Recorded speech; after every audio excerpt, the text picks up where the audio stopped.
तो फ्रेंड्स ये जो एप्सन का जो PLQ50CS के जो पासबुक प्रिंटर है उसे कैसे इंस्टॉल कर सकते हैं। जी हाँ, जो CSP जिन CSP में ये पासबुक प्रिंटर इंस्टॉल है, अभी जो अपडेट आया है सॉफ्टवेयर का, तो वो अपडेट सॉफ्टवेयर को कैसे डाउनलोड कर सकते हैं और उसे कैसे इंस्टॉल करके अपने पासबुक को अपडेट कर सकते हैं, कैसे प्रिंट कर सकते हैं, इस वीडियो में पूरा डिटेल्स में स्टेप बाय स्टेप आप लोगों को दिखाने वाला हूँ। तो वीडियो अच्छी लगे तो वीडियो को लाइक करना मत भूलिएगा, चैनल पर नए हैं तो चैनल को सब्सक्राइब करना मत भूलिएगा और इस वीडियो को ज़्यादा से ज़्यादा शेयर कीजिएगा ताकि जिन CSP भाइयों को ये प्रॉब्लम हो रहा है उनका प्रॉब्लम चुटकियों में सॉल्व हो जाए।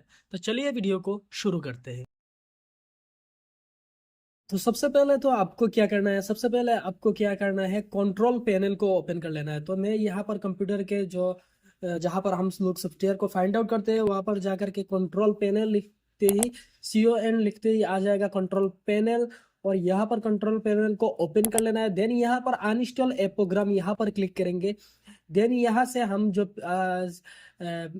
जो प्रिंटर है एप्सन PLQ50CS के जो स्कैनर ड्राइवर है इसे हम लोग पहले अनइंस्टॉल करना है हमें। तो सिंपली इसको कर देते हैं अनइंस्टॉल। देन यहाँ नेक्स्ट पर क्लिक करेंगे और ये यहाँ पर अनइंस्टॉल होना शुरू हो चुका है।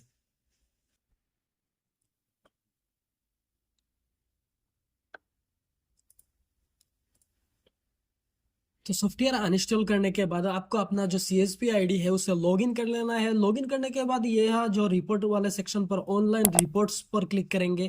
देन यहाँ पर डॉक्यूमेंट रेडी टू कॉल यहाँ पर ओपन हो जाएगा। ओके पर क्लिक करेंगे। देन इस वाले पेज ओपन हो जाएगा। यहाँ से आप नीचे आएंगे तो यहाँ पर आपको मिल जाएगा डाउनलोड फाइल न्यू का ऑप्शन, न्यू L1 ड्राइवर जो कि है मोर्फो का। और यहाँ पर नीचे आपको मिल जाएगा पासबुक प्रिंटिंग ड्राइवर न्यू।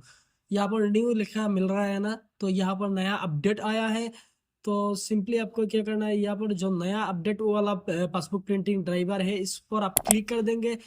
इस पर क्लिक करने के बाद आपके सामने यहाँ पर कुछ इस तरह का इंटरफेस आएगा। डाउनलोड फाइल यहाँ पर सिलेक्ट पर क्लिक करेंगे, पासबुक प्रिंटिंग ड्राइवर्स यहाँ पर सिलेक्ट करेंगे। देन यहाँ पर डाउनलोड पर क्लिक कर देंगे। जैसे ही डाउनलोड पर क्लिक करेंगे तो यहाँ पर डाउनलोड होना स्टार्ट हो चुका है। तो जैसे कि यहाँ पर देख सकते हैं पासबुक प्रिंटर का जो ड्राइवर है वो डाउनलोड हो चुका है। यहाँ ओपन पर क्लिक करेंगे और यहाँ पर जो सॉफ्टवेयर है इसको मैं क्या करता हूँ, इसको मैं यहाँ से काट कर लेता हूँ। काट करके मैं अलग एक फोल्डर पर रख देता हूँ, न्यू वॉल्यूम यहाँ पर मैं पेस्ट कर देता हूँ। देन यहाँ पर जो पासबुक प्रिंटर ड्राइवर ये डाउनलोड हुआ है इसे मैं एक्सट्रैक्ट कर लेता हूँ। एक्सट्रैक्ट ऑल पर क्लिक करेंगे। देन यहाँ पर जो पासबुक प्रिंटर ड्राइवर्स इसको मैं फोल्डर सिलेक्ट कर लेता हूँ। मैं न्यू वॉल्यूम G पर रख देता हूँ और सिलेक्ट फोल्डर एक्सट्रैक्ट पर क्लिक करेंगे। देन ये जो सॉफ्टवेयर है ये एक्सट्रैक्ट यहाँ पर हो जाएगा।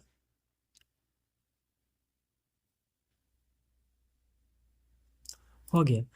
तब यहाँ पर जो पासबुक प्रिंटर ड्राइवर यहाँ पर आ चुका है इसको ओपन कर देते हैं। देन यहाँ पर आप लोग देख सकते हैं यहाँ पर दिया हुआ है ऊपर Epson printer driver only for PLQ50CS के, जो कि मेरा जो पासबुक प्रिंटर है वो है PLQ50CS के।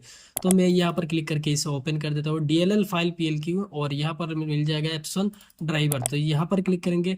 नीचे आपको यहाँ पर मिल जाएगा सेटअप, यहाँ पर माउस पर राइट क्लिक करेंगे। देन यहाँ पर रन एज एडमिनिस्ट्रेटर पर क्लिक करेंगे। तो यहाँ पर मेरा जो यहाँ पर आ चुका है एडमिन यूज़र एक्सेस कंट्रोल पर, यहाँ पर मैं यस कर देता हूँ।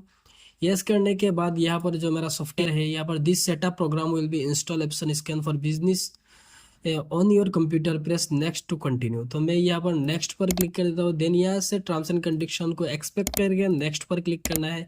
देन यहाँ पर जो मेरा एप्सन का जो PLQ50CS के ड्राइवर है वो इंस्टॉल होना शुरू हो गया है। तो मेरा जो सॉफ्टवेयर है वो इंस्टॉल हो चुका है। मैं यहाँ पर फिनिश पर क्लिक कर देता हूँ। फिनिश पर क्लिक करने के बाद आपको क्या करना है, फिर से आपको इस वाले पेज पर आ जाना है। यहाँ से बैक करेंगे और यहाँ पर जो DLL फाइल फॉर PLQ50CS के, यहाँ पर जो ये दोनों फाइल है इसको कॉपी कर लेना है और यहाँ से आपको कॉपी पर क्लिक कर देना है। देन आपको क्या करना है, दिस PC पर चले आना है। यहाँ से लोकल डिस्क C पर चले आना है। यहाँ पर TCS कियोस्क पिनपैड यहाँ पर क्लिक कर देना है।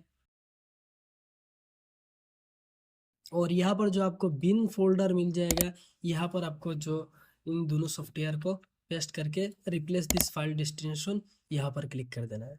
तो मैं सिंपली क्या करता हूँ, मेरा जो प्रिंटर है उसको मैं कर देता हूँ यहाँ से पावर को ऑन, और मेरा जो प्रिंटर है वो ऑन हो चुका है। अभी जो मेरा प्रिंटर है वो ऑन हो रहा है। तो मेरा जो प्रिंटर है वो ऑन हो चुका है। अभी मैं ये जो यूएसबी पोर्ट है इसको मैं कनेक्ट कर देता हूँ लैपटॉप पर।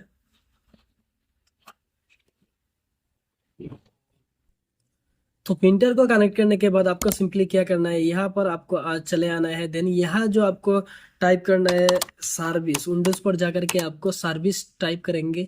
और सर्विस पर आपको क्या करना है, यहाँ पर आपका जो टेलीफोनी लिख के ये जो सर्विस है इसको आपको स्टार्ट पर क्लिक कर देना है। इसे स्टार्ट कर देना है तो ये स्टार्ट हो चुका है।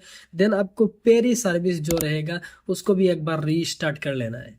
तो मैं पेरी सर्विस को भी रीस्टार्ट पर कर देता हूँ और यहाँ पर पेरी सर्विस रीस्टार्ट हो रहा है। अब क्या करना है, आपको अपना जो पासबुक प्रिंटर है उसमें चले आना है। देन यहाँ पर पासबुक प्रिंटिंग पर क्लिक करेंगे। यहाँ पर आपका नया ऑप्शन आया है, अकाउंट नंबर डालना पड़ेगा। पहले अकाउंट नंबर का कोई ऑप्शन नहीं था, अभी अकाउंट नंबर डालना पड़ता है। तो मैं यहाँ पर अकाउंट नंबर को डाल देता हूँ। देन यहाँ सबमिट पर क्लिक करेंगे। जैसे ही सबमिट पर क्लिक करेंगे यहाँ पर देख सकते हैं please wait while the printer device is initialise and verified. तो यहाँ पर शो हो रहा है। तो यहाँ पर प्रिंटर डिवाइस को वेरीफाइड हो रहा है। वेरीफाइड होने के बाद आपका जो प्रिंटर है तो यहाँ पर देख सकते हैं प्लीज स्कैन द बारकोड, यहाँ पर शो हो रहा है प्लीज स्कैन द बारकोड। तो मैं यहाँ पर पासबुक भी प्रिंटर पर लगा चुका हूँ, यहाँ पर देख सकते हैं पासबुक भी लगा चुका हूँ। यहाँ पर जो फ्रंट पेज है ये अपडेट तो सीएसपी पर नहीं होता है, तो जो अपडेट साइड है वो होता है। बट मैं यहाँ पर सिंपल दिखाने के लिए मैंने इसको मैंने इस पासबुक को मैंने प्रिंटर पर लगाया है। और यहाँ पर जब मैं ओके पर प्रेस करता हूँ तो देखिए ये प्रिंटर काम करता है या नहीं करता है। देखिए पासबुक में गया है ना अंदर। अभी क्या हो रहा है, फेलर एसीएस यानी इसका बारकोड जो है वो एक्टिव नहीं है। तो मैं इजेक्ट पर क्लिक करेंगे, पासबुक रिटर्न आ चुका है। तो ऐसे ही इजीली आप जो एसबीआई का जो एप्सॉन PLQ50 CSK का जो ड्राइवर अपडेट आया है उसे इंस्टॉल करके आप यूज में ले सकते हैं। तो फ्रेंड्स आई होप वीडियो आप लोगों को अच्छी लगी। वीडियो अच्छी लगी तो वीडियो को लाइक कीजिएगा, चैनल पर नए हैं तो चैनल को सब्सक्राइब कीजिएगा। और ये वीडियो अगर आप हमारे फेसबुक पेज पर देख रहे हैं तो फेसबुक पेज को फॉलो करना मत भूलिएगा। तो चलिए फ्रेंड्स मिलते हैं नेक्स्ट वीडियो पर, तब तक के लिए जय हिंद, गुड बाय, टेक केयर।